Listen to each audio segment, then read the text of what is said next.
कोणी उमेदवार तसे ताकदीचे सापडले नाहीत। धरून पकडून उमेदवारी द्यायची कळल्यानंतर की आपल्याला कशासाठी उमेदवारी इकडे दिली त्यांनाही माहीत नाही।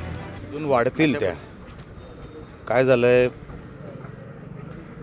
उभाटा ह्या पक्षाकडे कोणी उमेदवार तसे ताकदीचे सापडले नाहीत। धरून पकडून उमेदवारी द्यायची कळल्यानंतर की आपल्याला कशासाठी उमेदवारी इकडे दिली त्यांनाही माहीत नाही।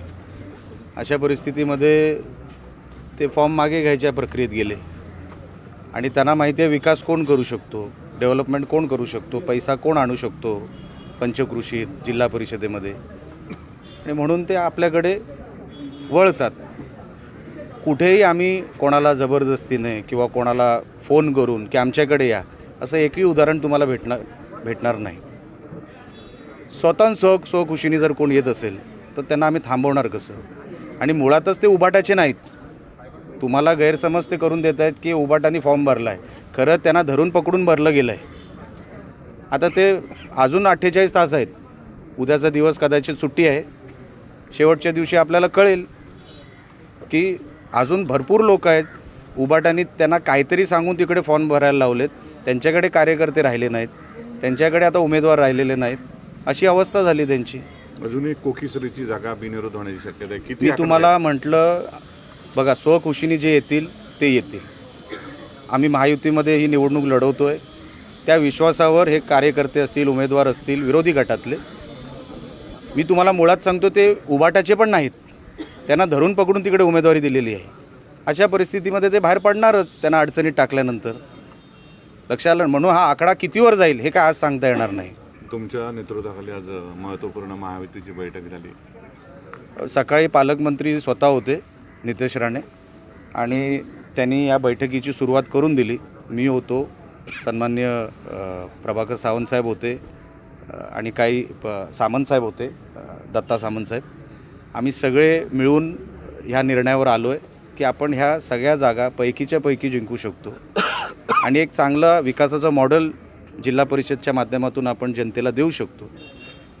त्या उद्देशाने आम्ही हे सगळे एकत्र, आणि हे एकच कुटुंब आहे, आम्ही काय वेगवेगळं कधीच एकमेकांना समजलं नाही, आणि चांगल्या वातावरणामध्ये ह्या सगळ्या बैठका पार पडल्या। साहेब, काही ठिकाणी कुरबुर दिसत होत्या, मात्र काल राणे साहेबांची बैठक झाल्यानंतर थोड्याशा कुरबुरी बंद झाल्या। आता काय वाटतं? आता नाही, तसं काय नाही, आता काही शिल्लक राहिलेलं नाही। काही कोणाचे गैरसमज असतील तेही दूर झालेले आहेत, आता तसं काही नाही।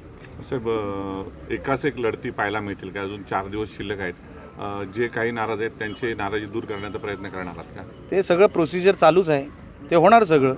आमच्यामध्ये असं कुठेही उणीव राहील एकमेकांच्या विरोधात असं काही होणार नाही।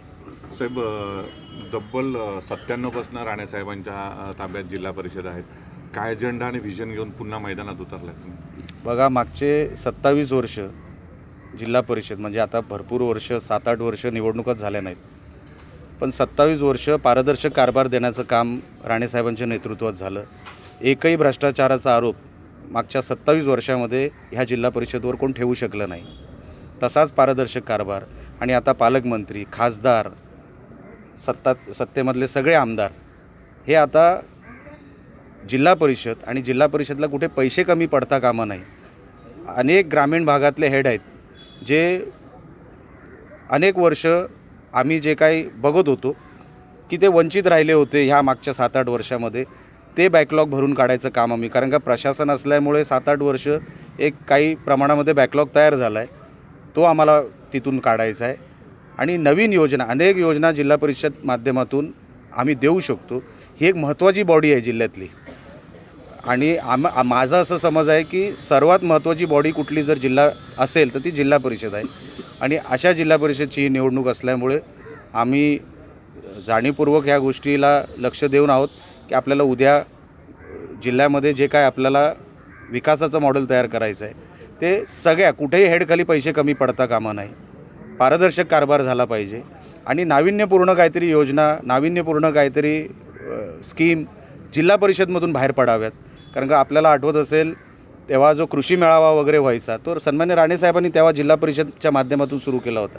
अनेक कृषी क्षेत्रातले असतील, आरोग्य, अनेक हेडखाली आपण त्याच्यामध्ये पैसा आणू शकतो, स्कीम राबवू शकतो. आमचा प्रयत्न तोच असेल की मॅक्सिमम पैसा हा आमच्या सिंधुदुर्ग जिल्हा परिषदेकडे वळावा. जो आमचा टर्नओव्हर आहे जिल्हा परिषदचा, तो किमान आम्ही 25% वाढवावा, कारण का तो शक्य आहे एवढ्या वर्षाच्या गॅपनंतर. तो 25% कसा वाढेल ह्याच्यावर आमचं खास लक्ष राहील.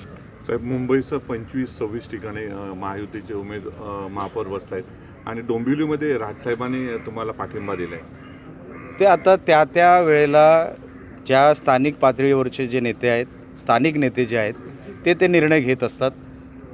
मी काय त्यांच्या पक्षाबद्दल बोलू शकत नाही, मी काय कल्याण डोंबिवलीबद्दल बोलू शकत नाही.